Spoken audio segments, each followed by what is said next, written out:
Hey everybody, this is the PWZ podcast. I am the Professor Rick Del Santo, and joining me is Sign Guy Lewis.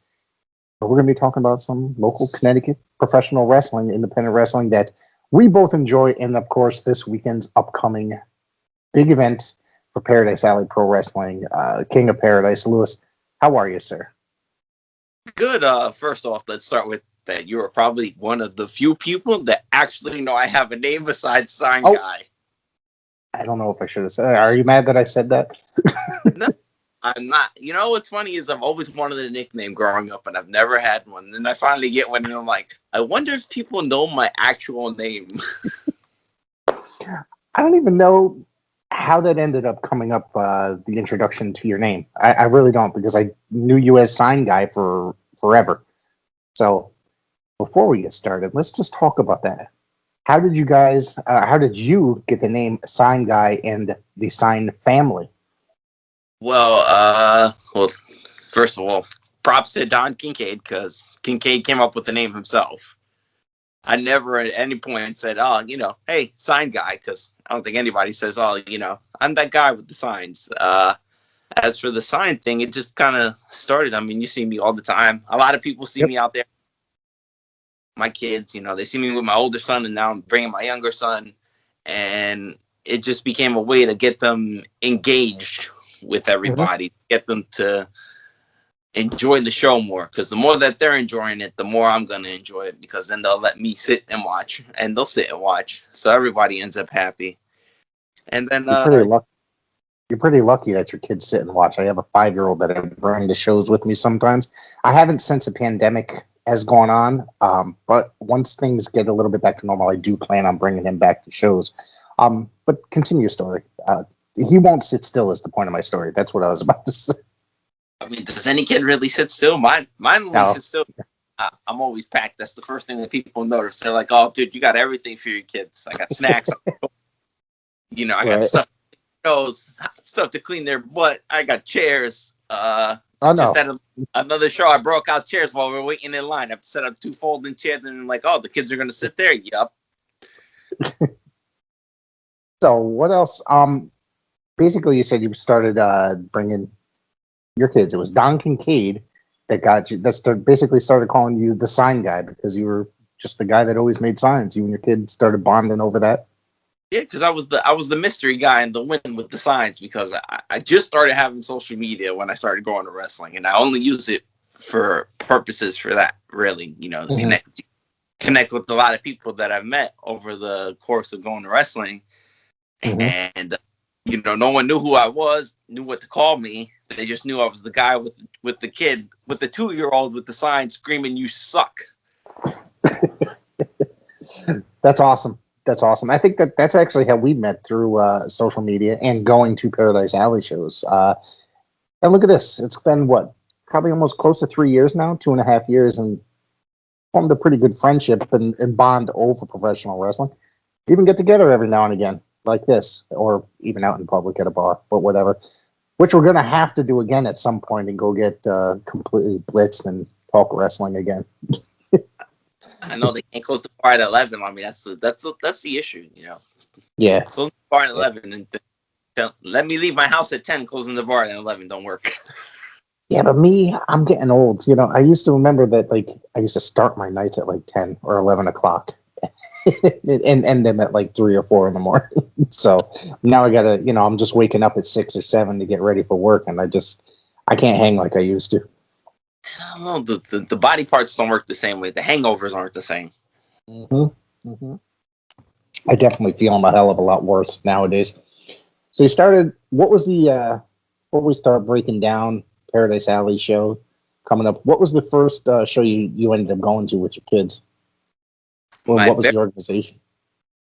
My very first show with my kids was actually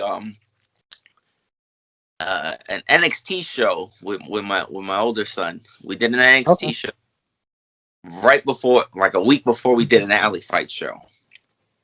And I said, all right, let's take him to wrestling, see how he does. And I took him, and it's an NXT show, so there's a lot going on, but it's also harder to get into because you're sitting so much further away. So we tried that, and he was all right with that. And I was like, all right, you know what? We'll try something different. So fast forward to the next week, it's alley fights. We go, it's great. He sees all these other kids there. He's entranced by it, and we leave afterwards. I'm talking to him about it, and I'm like, how could I get him to pay attention better? And then the whole sign thing came about. But I remember seeing alley fights and thinking, man, this is it.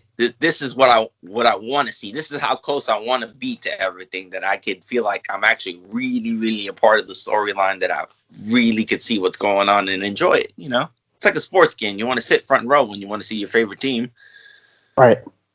There's a complete difference between going to see like a major wrestling promotion and then going to see an independent. The fans are a part of the show as independent organizations, and it's closer, and there's much more of a relationship with, and closeness in relationship with the talent or the organization. It seems it's and to me, it's a hell of a lot more fun. And I think we've discussed this over, before. It's just like, you don't really follow like the mainstream wrestling at all, right? No, I don't actually. I just had this discussion with somebody else that had recently I interacted with on Instagram, who's seen me at shows, because I'm starting to get that a lot lately, is that people see me at shows and they're like, they'll shoot me a message or they'll shoot me a comment and be like, hey, we saw you at the show with the kids there. That was great. You guys look like you had a lot of fun. And then I'll meet people afterwards like that. They'll come by and say, hey, this was me. And, it's great to see you. And I was talking with this gentleman about it, and he was saying how he doesn't really follow mainstream wrestling either. He watches, like AEW, because he has a personal stake in it with knowing some people about it. Mm-hmm. And I don't really watch the mainstream wrestling, it's right. It's long, It's I will watch certain shows. Like, I'll watch the big pay-per-views like once a month, but I always get discouraged. And I was just like, well, this is why I love the independents. I don't know if you've tuned into WWE's pay-per-view last night or even heard about what had happened. Oh, God. I haven't expressed my opinion about this on the show yet, so I'm going to. Apparently, there was a lumberjack match, and we're all zombies as lumberjacks between the Miz. And this was supposed to be created as a real thing that was happening, but they're out there to promote a new movie that's starring Batista. And I'm sitting there watching it, and literally, John Morrison got eaten alive. The Miz got eaten alive. So I'm just like, what the fuck is going to happen the next night on TV? They're just not going to show up. They're going to be dead. I mean, it's professional wrestling. So it's like mainstream professional wrestling. I'm just like, I'm so glad I have a group like Paradise Alley or Test of Strength, because this is horseshit right here. And I can just go and sit and watch some really quality professional wrestling on a local level and be extremely satisfied for the price that I'm paying, instead of watching this and being like, what the fuck is going on? Absolutely. And with seeing local wrestling, especially now, you start seeing a lot of guys that you're seeing. You're like, oh, I was just at the show and I just seen these guys over here, and now they're wrestling on TV. Like just recently, Waves and Curls. Those guys. Congratulations to them. Rick Recon made his appearance on AEW as well last weekend, last week. Excuse me. So that's really awesome that the guys that we've witnessed for the last 3 or so years are now hitting that market. You know what I mean? Absolutely. And it makes it so when I watch something like that on TV, I can actually tell the kids, I'm like, hey, look, we just saw them last week. We were right there front row. We watched them. And they're like, Dad, look who's on TV. We just saw them last week. And for them, they don't know that, there's no difference, because whether it's right AEW or we're watching the last Paradise Alley show or the last Test of Strength show we were at on YouTube, they're like, look, Dad, I'm on TV. Look, we were there. So right. It's a really cool experience, especially seeing people that on the independent level or in your local level making it to television on a mainstream level. And now I'm hoping this weekend the Waves and Curls will be at the next Paradise Alley event that this coming weekend as well, at least according to the match list.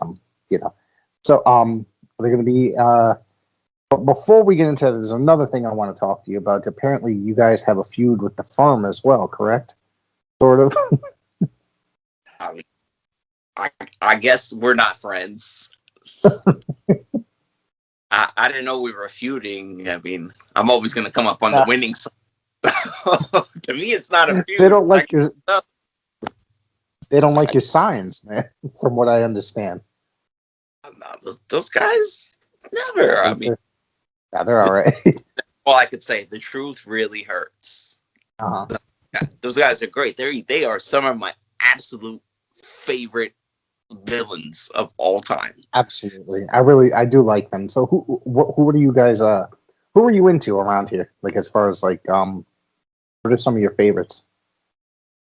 You know, it's funny because we've been doing all these shows, and a lot of our villains, a lot of our favorites, we've been seeing at other shows, and now they're starting to all make their way into other shows with each other. So we had one guy that's now, you know, he's doing his thing over at Paradise Alley, Lucas Chase. That guy, whew, that guy is great, dude.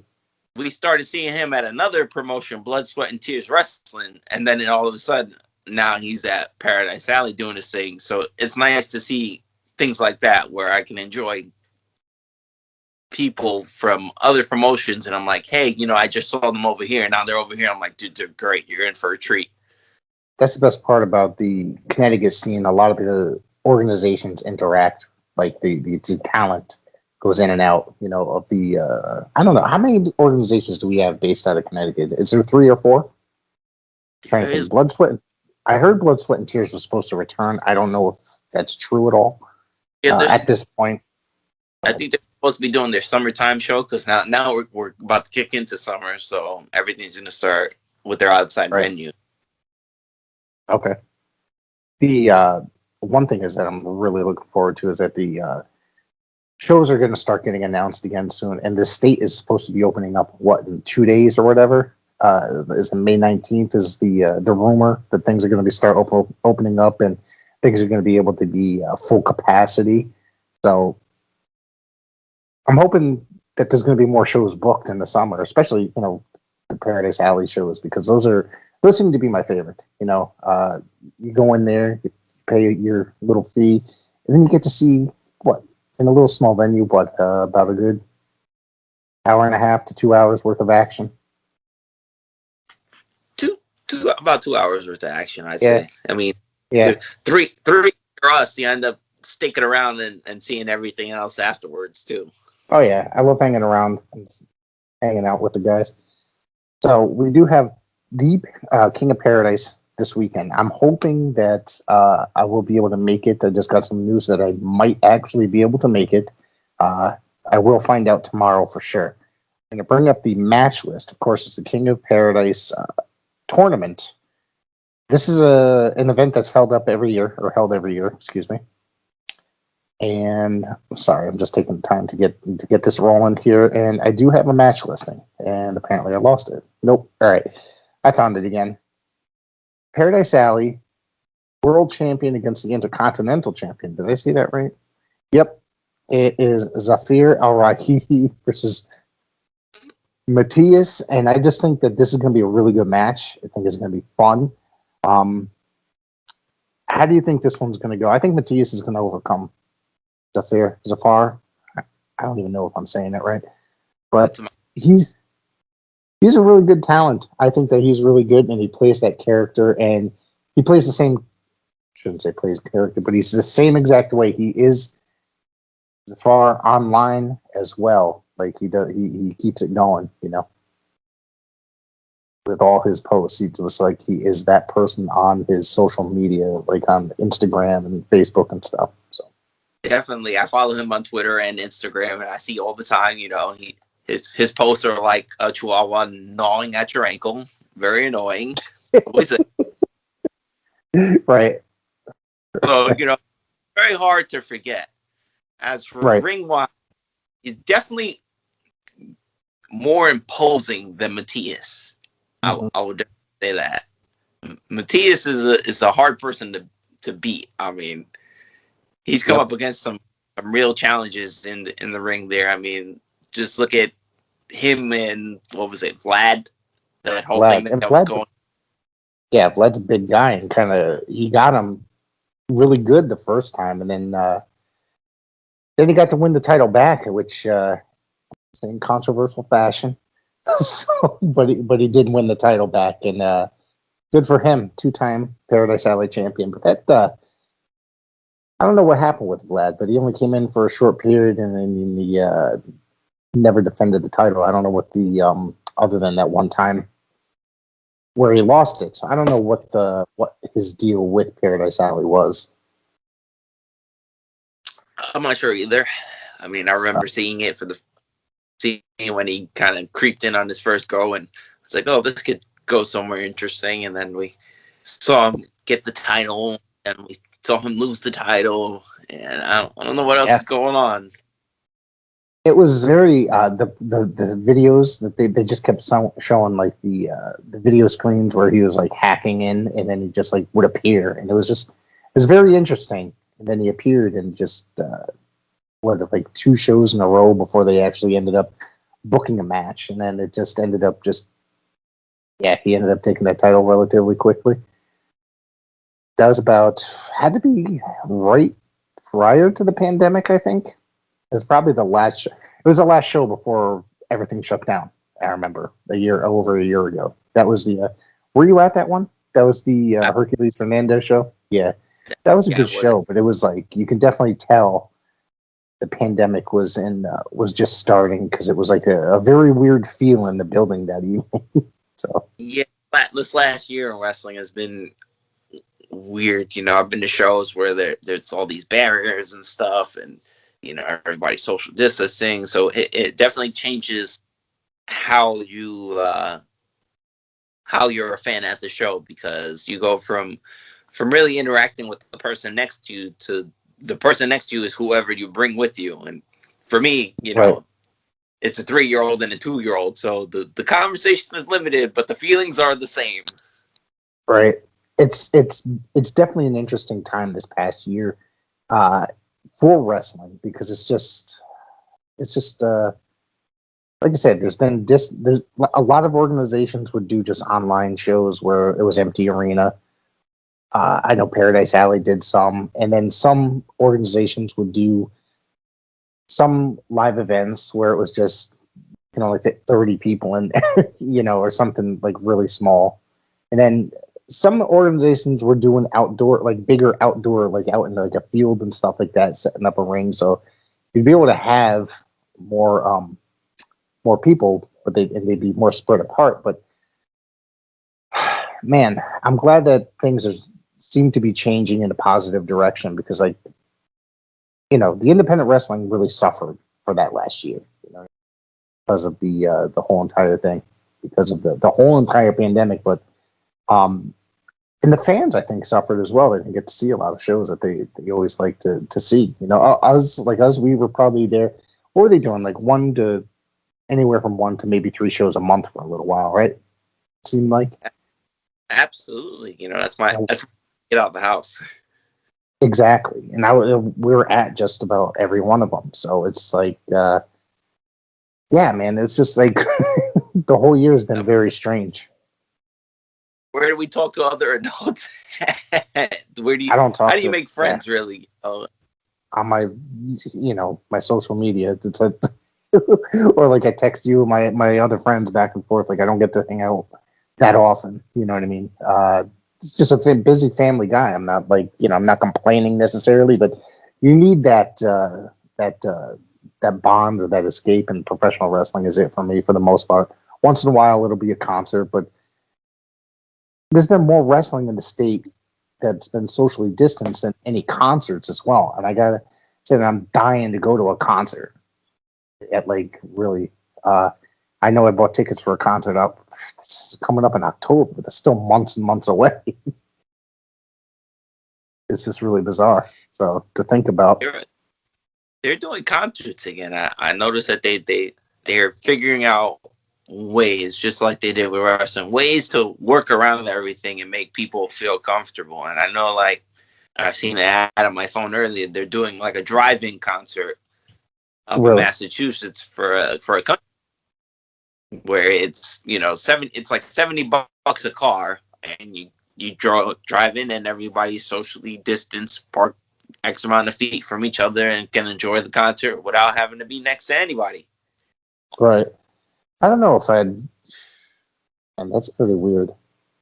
Like a driving concert. Well, I guess it's all right. You'll be able to get out of your car and watch the whole thing. So, yeah, but there hasn't really been anything, at least in our state, that's like interesting to go to. You know what I'm saying? It's just like I'm more of like I really love punk rock and garage rock and stuff like that, and there's been absolutely none of that like in the area. So, anyways, this match this first round match for the King of Paradise, and I don't know one of the persons, so bear with me. You may know, but read it here so I don't mispronounce it.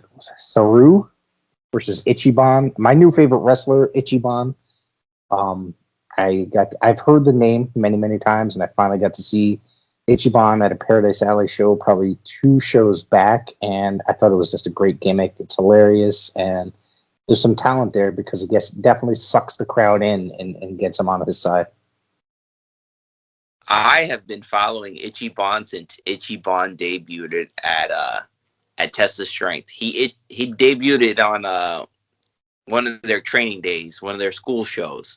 Training day for them is like alley fights used to be, where it was only X amount of people, because the dojo over at Test of Strength, you could maybe fit 20 people inside to see the show. And I just recently went to one, and it's super small, but it has that alley fights feel where you're sitting so close to it, and they carry over their storylines between it. So it's like a great in-between show between their larger shows, if you're into that, And Ichiban debuted at one of their training day shows, and since then, me and my kids have gone nuts for this guy. Right. That's awesome. I just think he's really funny. He's really funny. And he's not a bad wrestler as well. No, he's very energetic. Yeah, absolutely. I want to know about the training days. I've never made it up to. I mean, they're kind of a distance from me. I mean, they're probably even further for you. You live a little bit further the opposite direction. So, what's it like? They're normally free. Is this correct? They're normally free. Last one, there was a small fee for it, which I wasn't crying about, because I went to all those other ones, and it was only $5. Yeah, it was $5. It's all about supporting the talent. Absolutely. Making sure. So I'm not, but I'm one of the things is that I wanted to ask about is like, it's a like first come first serve, like that thing to get in, because like, and how many people actually show up? Is there people that show up that can't end up getting in? I don't think I've ever seen anybody show up that couldn't get in, but it is like a first serve thing where you come and you wait for the doors to open, and then you sit wherever. But I usually make it up there, maybe 45 minutes beforehand.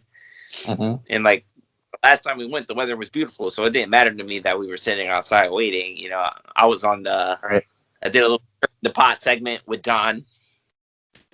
He was out there doing his thing, shooting all his footage and stuff. So yeah, it's not long to wait, and I don't mind taking the drive for a quality show. Something that I very much enjoy watching. They always put on a great show. It's good to hear. I've watched them on YouTube, and sometimes they'll have them. Was it on Facebook Live as like a pay-per-view? So I mean, I don't I don't argue with that. I mean, and that's how last training day was like a Facebook Live, but they had like X amount of seats, so they allowed X amount of people to come sit down and watch. Right. I mean, I've purchased pay-per-views that were way crappier than that at a higher price. That's that's with it. And this is actually a show I'd probably want to see because I'd be familiar with some of the talent, and then some of the talent I actually wouldn't be. But it's all about they're just a really good organization from what I have seen, because I'm a lot of the same guys will also work Paradise Alley too. Yeah, like the firm, those guys. They call Test of Strength home. Yeah, I think that's where they were trained, most of them. Correct? Is that right? Yep. Ichiban calls Test of Strength home, and quite a few other guys that you've probably seen all call that place home. Gotcha. I want to ask you about the firm because I've noticed that two of them have not made appearances at Paradise Alley shows in quite some time. It's just been Diaz and Elijah Six. And what happened to Jay Bricks and the other guy, the Smurf guy? I've seen him make. I know at least the Smurf was at the TOS show, but I don't know. They just haven't come down to the New Haven area. I don't think Smurf has come down to the New Haven area. I know he's still very much involved. He's still out here, Right? causing, getting in the ring, trying to wrestle. Right. But I know Jay Briggs actually. He suffered an injury a little while ago. Back, I think he hurt his knee, something to that effect, which has taken him out for a while. But I have seen him floating around. So I know he's still around. I've seen him at shows and I've seen him floating around. I just think he's on the mend right now. Gotcha.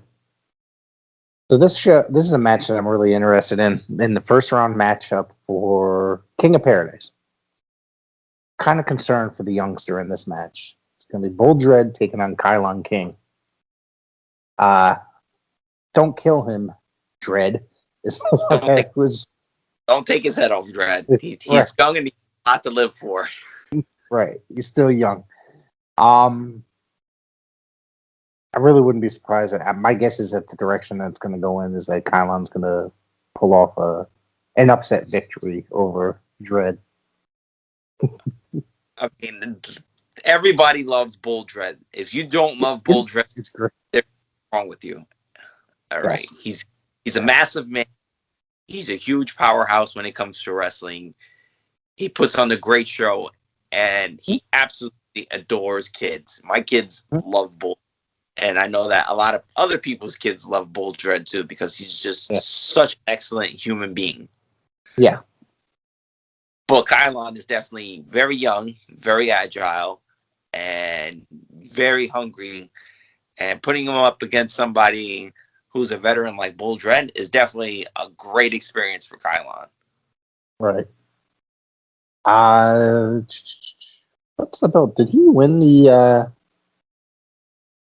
crap? Was it the alley? Oh, he won the Intercontinental Championship, right? All right, so I messed up one of the titles earlier. Yeah, he cashed in on his little contract there. That's right. That's right. You can find that on my YouTube channel. So if anybody wants to go back and look, it's right there. That was a really exciting moment of the night because you didn't see it coming. You know what I mean? It was just very well done. That show was actually really, really, really good. I had such a fun time at that event. You weren't there, unfortunately.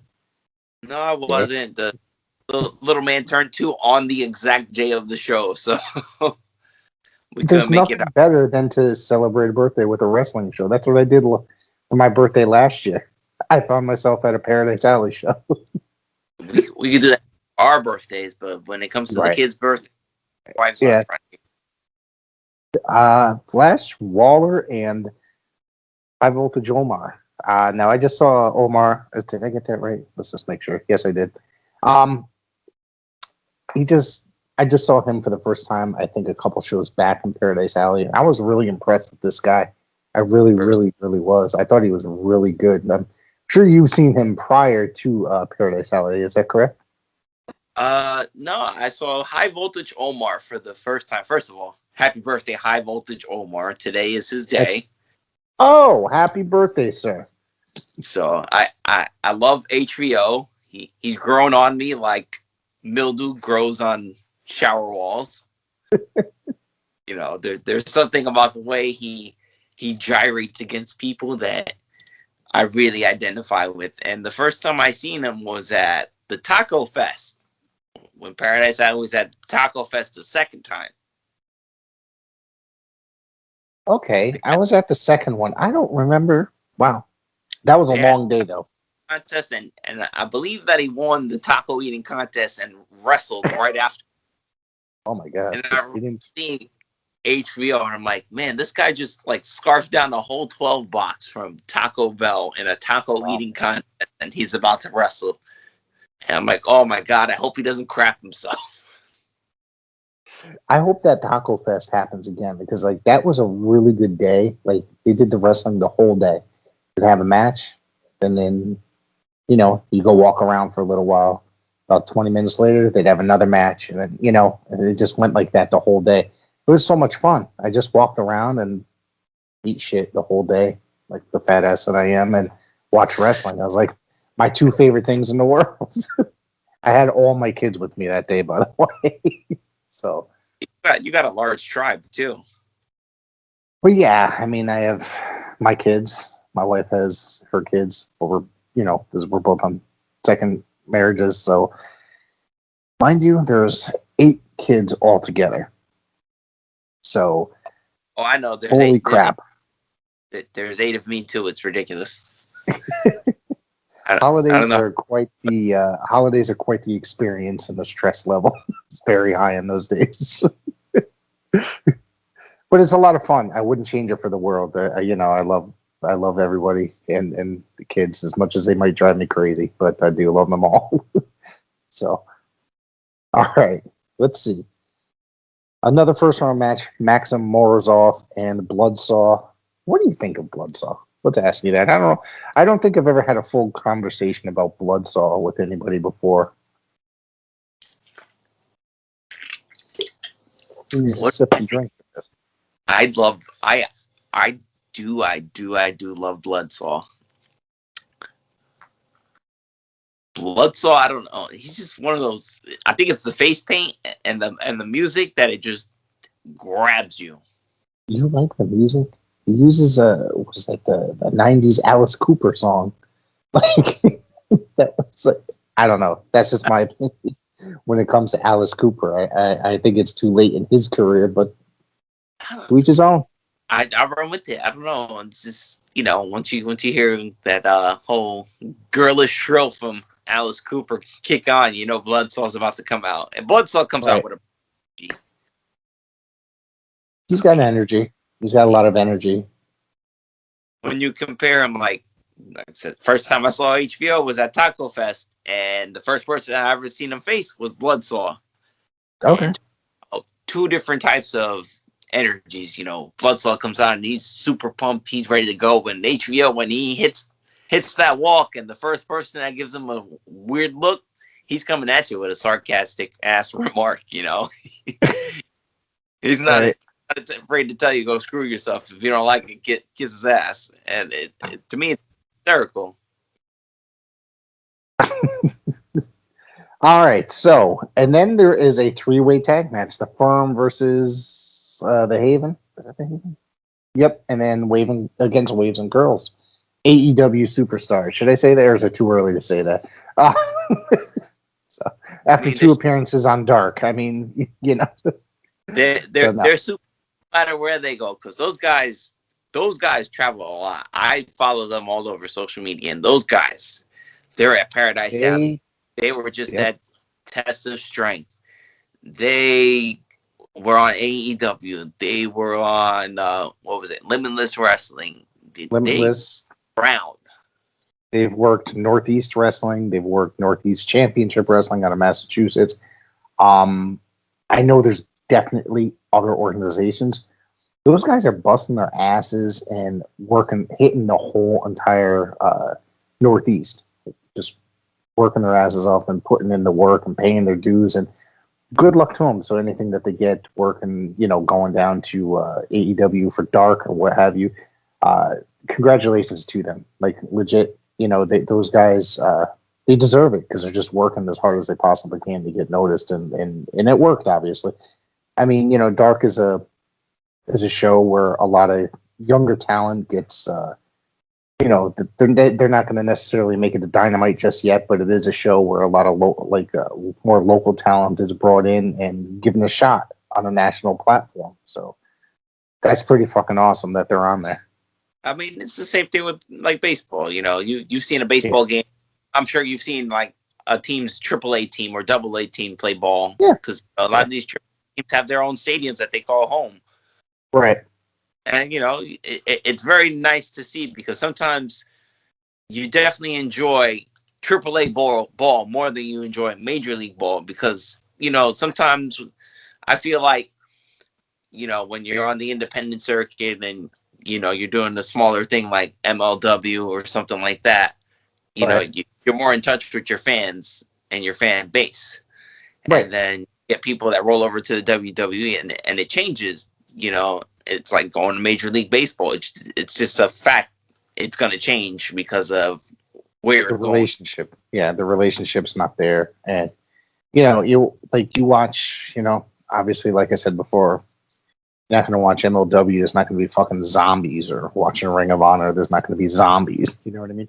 You turn to those because you're a wrestling fan. You want to watch wrestling. It's like, WWE has proven time and time again that they're just a sports entertainment company. And I don't want to talk bad. It's just a watered down version of something that I love. When I was a kid, I grew up. That was the only thing as a kid. You know what I mean? Because that was what everybody was watching. They're still the largest organization in the world, but at this point, as an adult, it's like a completely different product, and very watered down, and just not nearly as fun to watch as it was when I was growing up in the 80s or 90s. Yeah, we talk. I've had this conversation with people before about how it's changed. Everything changes with the times. When we were growing up, they were having bra and panty matches on TV, and we're like 9-10 years old watching girls in little lingerie throw each other around in vats of chocolate. I mean, no, I won't get into that, but that period is about to be one of my least, well, up until recently, but I think that's like there was some good stuff, but that Attitude Era, and I've said this here on the program before, that the Attitude Era doesn't really hold up. You know what I mean? It was very popular because it was just crash TV, and it was like watching a train wreck every week. You never knew what was going to happen. But if you try watching that stuff now, there's very few things that actually hold up. I'd rather go back and watch like the Hogan era, where it was like, all right, this is more my pace. You know what I mean? It's all a matter of opinion. Half the Attitude Era. I mean, yeah, they were really pushing it then. TV now they will censor the hell out of things right now. Let's talk about that. You want to get into that? Because we can get into that. This whole cancel culture is just, oh my God. And I'm not, it's just, people are crying over everything these days. You cannot fart the wrong way without them saying, hey, we're canceling your show. You know what I mean? It's just ridiculous. Everything's so offensive. Cartoons we watch as we were little kids are getting canceled because it's it's just they're looking at it as like fucking Pepe Le Pew. Oh, it's too rapey, so it's suggesting rape, so now it's canceled. So guess what? Now my kids are never going to watch Pepe Le Pew ever. It's just what happened when? Never mind. When we didn't have to worry about all this stuff, And I know, and I'm sure you agree with me.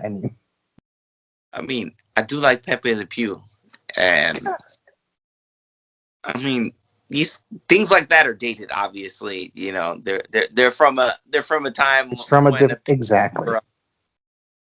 And when you show people warning, exactly, like just put a warning saying this was recorded at a time when things were different, or something to that effect, because they do it on certain like streaming services or networks. It's like a disclaimer will come up.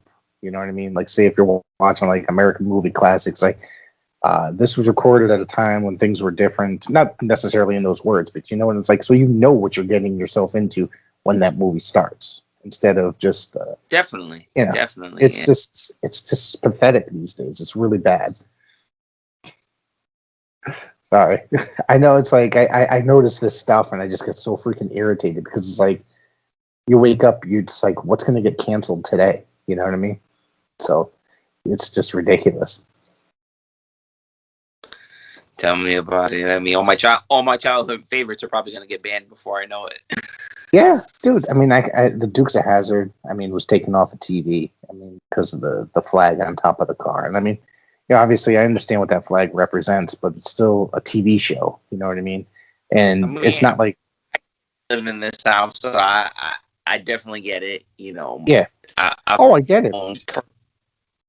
interactions with people and their beliefs in Yeah, that flag, and their beliefs don't necessarily coincide with what I'm doing. But right. I totally understand. I totally understand the whole flag thing. I do get it. You know what I mean?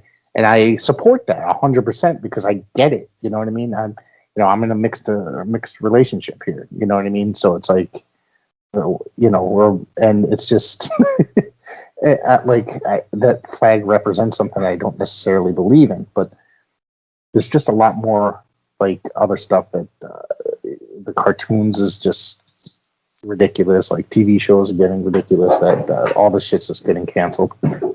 Sorry. yeah, there's a lot of sensitivity training going on right now, and it's not that I'm like sick of it. It's more along the lines of I feel like a lot of it should just be common sense. You should just be a human being. There should be no reason why you can't treat the next person just like you would treat your brother, your mother, your sister. Right. You got that right. Yep. And that's what it boils down to. Everybody needs to learn how to treat everybody else better.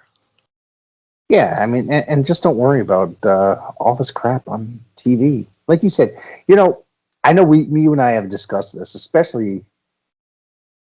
I remember us having a conversation about a year ago that social media blows things out of proportion and it makes people freak out. And it's just, that's what part of the problem is. I think it's like social media, just like it gives everybody, while it could be a very good thing, it gives everybody a voice that's not necessarily a good thing. And then that's where a lot of problems come in with, just you can go on there and just say anything, and next thing you know, your whole life is changed or canceled or done with. Am I making sense? Or someone put your address up. Right? Oh man, I don't even want to think about that stuff. I'm telling you, it gets crazy. It gets crazy. I know. Let's talk more a little bit professional wrestling before we get out of here because we got a few more, a little while left. So I know you've experienced some of the other organizations, such as Texas Strength, Blood, Sweat, and Tears, and you've gone to, what was the hardcore one that you went to? Was it WCWE?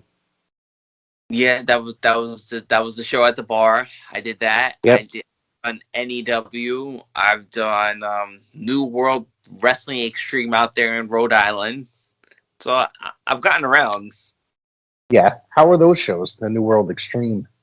New World Wrestling Extreme is it's good. I had no complaints about it. Again, it's New England, so you see a lot of familiar faces like Sammy Diaz and Elijah Six. Mm-hmm. I've seen them there before. It's right up their alley. They're over there at Test Strength out of Hartford. So to take a trip over to Rhode Island is right in their backyard. So I've seen them over there, and when I follow them online, I see that they're doing shows over there, and that was pretty good. I looked into one of their upcoming shows, and it's about an hour and 45 minutes from where I live in the New Haven area of Connecticut, which isn't too bad of a drive. So I think in the very near future, especially during the summer, I plan on going to a lot of shows. So I think they're definitely on my radar to try to get out to one of their shows this summer. I want to do the XWA. I always, I follow a lot of these all do XWA, and XWA, their facilities, from what I see, look great. It looks like a great time to have on a great show. And, they have a cage. I've seen them have cage matches before, and I'm like, dude, I would love to see something like that. They run, they have shows on Fight TV because they have like an occasional pay-per-view. And they have a show coming up, was it next week or so? I'm trying to remember the date. And it's going to be on Fight, and our boy Kylon King is going to be taking on Leo Rush in the match on that. So that I really want to see. And so I've seen some of their shows on Fight, and they put on really quality shows. And they run every Thursday night for $5, I think it is. Yeah, every Thursday night, $5. But again, it's one of those things where it's like a first come, first serve. So for me, it's hard to go because we're 2 hours away. And if I'm going to drive Right. for 2, I need to know my seat is going to be there when I get there. I don't want to get there and not. The building looks. Is the building the same on Thursday nights than it is for the bigger shows, or is it just they just use a smaller like training venue type, like training facility? Excuse me, for the Thursday night shows. I think it's the same because I know they're in a warehouse type facility, so I know that their shows are probably a lot bigger when A they're bit not more. doing on Yeah, Thursday. there's a little bit more room for people than say the training day or alley fights. So yeah, I think that's a plan to try to make it up there one day because I think it's only about an hour and a half, maybe an hour drive that area of Rhode Island, right? Yeah, it's not far. It's just like I said, Yeah, yeah. You want to know that you're going to get a seat. So I mean, it would be one of those things where I have to reach out to somebody and say, "Hey, I want to come check out your shows, but I need to know that I'm going to get a seat because I I hate don't to want be standing outside watching from the window or something, so to because it has happened before. peeking in." Yeah. So, what else you got going on with yourself, and what else are you going to be checking out sometime soon?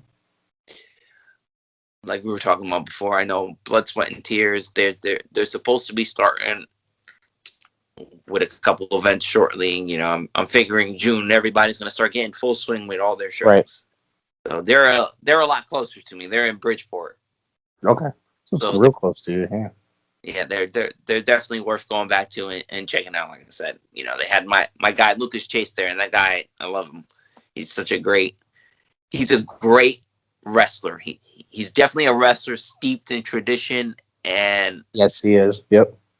I definitely like that about him. But he's just a great heel. Like Yeah. Well, I think I did a show Sunday night with Mr. Trivia from the Top Rope Report, and we talked about Lucas Chase. And he's just probably, or maybe it was Ref Bills. We've talked about him both on both episodes that he's just very steep in traditional and keeping kayfabe at all times throughout the thing. He'll be sitting out there. He's real nice, but at the same time, he's still in character. You know what I mean? But then he'll recognize and be like, "Hey, man, how's it going?" But then he'll still be in character, like the arrogant heel that he is. And I think he's great. And I know now he's down training with the Rhodes Academy currently, which is really fucking awesome. That's Dustin Rhodes School.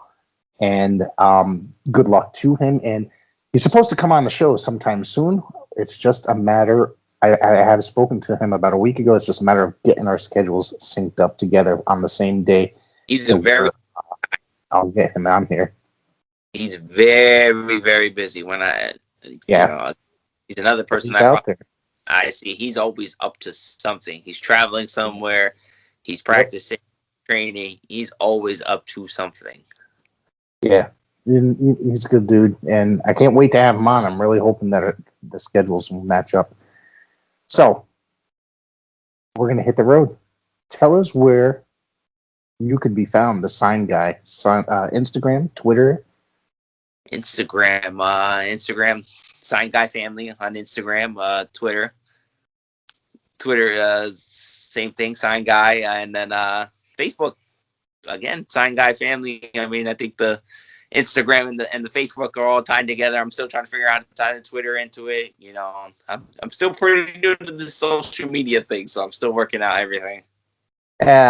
Social media is kind of a waste of time. I hate it myself, but I'll go through a phase where every so often I'll delete my Facebook account and then reactivate it. But now I just have the podcast, so I'll just do stuff through the podcast page and then not deal with anything else. Just try to promote the stuff. It's just I can't handle looking at all the drama sometimes. I keep it only to professional wrestling, and it's just a tool for me to Connect. I do all my own promos too. I do my little promos with kids, and we have times where there are moments that they interact with certain people that I'm like, oh, dude, that would be great. I should be sharing this with the world. And I'll share. People will be like, oh, that was great. I didn't even know you got that on camera, or hey, that little promo you did with your kids, that was pretty funny. I kind of enjoyed watching that. That's awesome. That's really great because it's like we're content creators. You know what I mean? We might do it through Instagram or Twitter, but we're also involved in promoting these certain things. And on top of it, we're just, we might watch shows, but our kids are fans, and we're using them to create a little something to go along with the shows that we're attending and watching. And it's fun and then it's fun when these guys recognize you. You know what I mean? Because like, hey, sign guy, hey, it's Rick. It's cool. It's fun. It's a blast. You know what I mean? Getting to know everybody over the years. Oh, definitely. I got people with kids that are like, oh, my son or my daughter saw this, and they're like, dude, they loved it. They were like, Mom, can we do this? Come on, come wrestle me. Man. I don't know if you know how many takes it took me to get him to drop kick me without drop kicking me, but No, that's awesome, man. Having kids and having kids get involved with it, it's amazing. I can't wait to start bringing my son back around. Maybe maybe not the next show, but maybe the show after that, when I for sure those things are back to normal. You know what I mean? And I just hope to get him more involved. I know he wants to see Dread because he loves Dread. That's it. Just the red sign saying, hold this one out. Right. All right, man. We're out of here. Thank you for coming on, and we hope to see you guys at a show soon. Well, I'll be there. You'll see me at the King of Paradise room, so I'll be there.